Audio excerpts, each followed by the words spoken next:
អប់រំបរិស័ទតូចធំមានជំនឿជាក់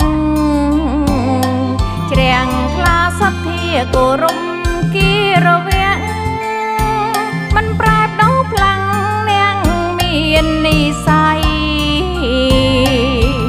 ដឹកនាំទាំងអង្គសពសត្វទាំងនិកឆ្ពោះទៅផ្លូវល្អបរិស័ទប្រុងស្រីទូទាំងសកលលើភពផែនដី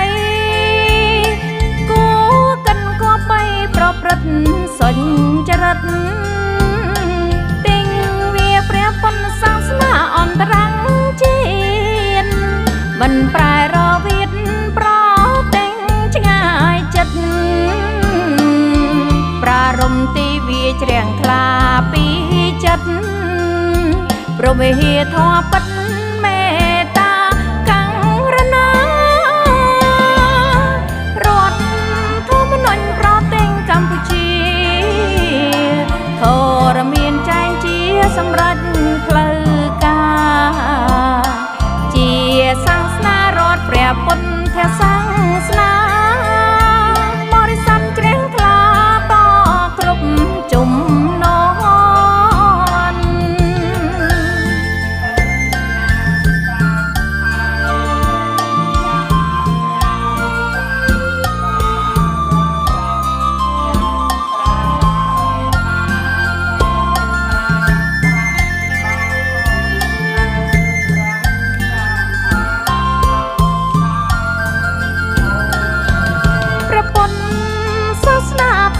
ន់អប់រំ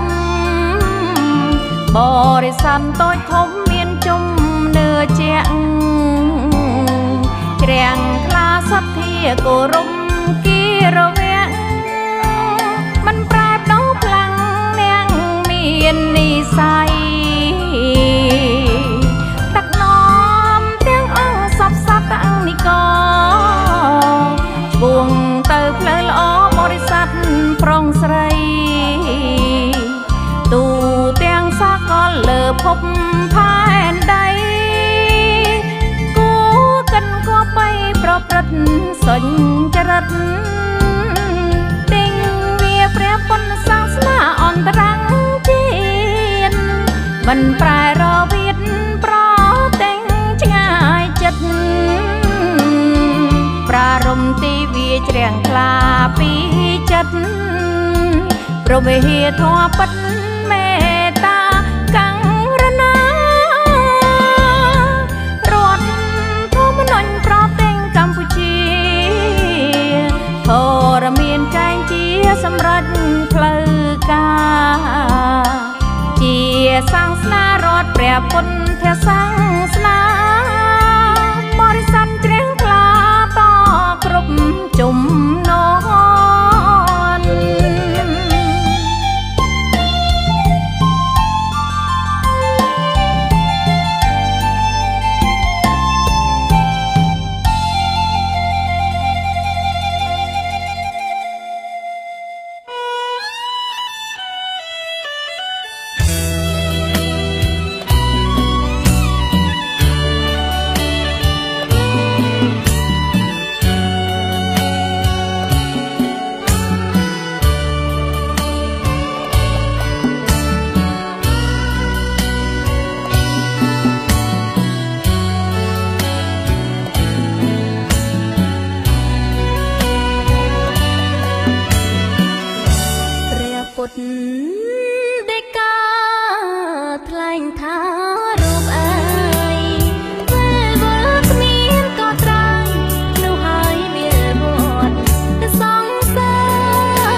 ជីវិតអិនត្រ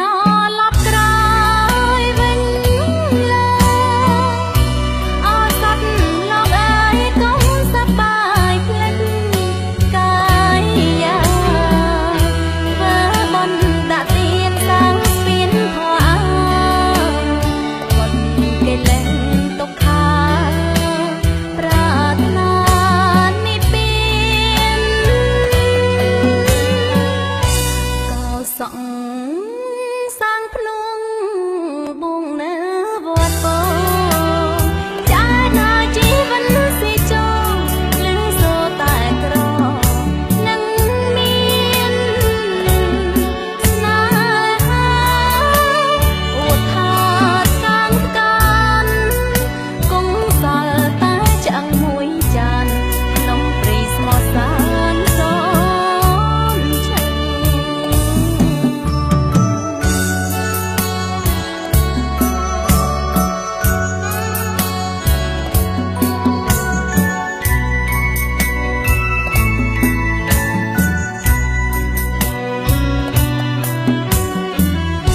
នាវាជីវិតអន្តរា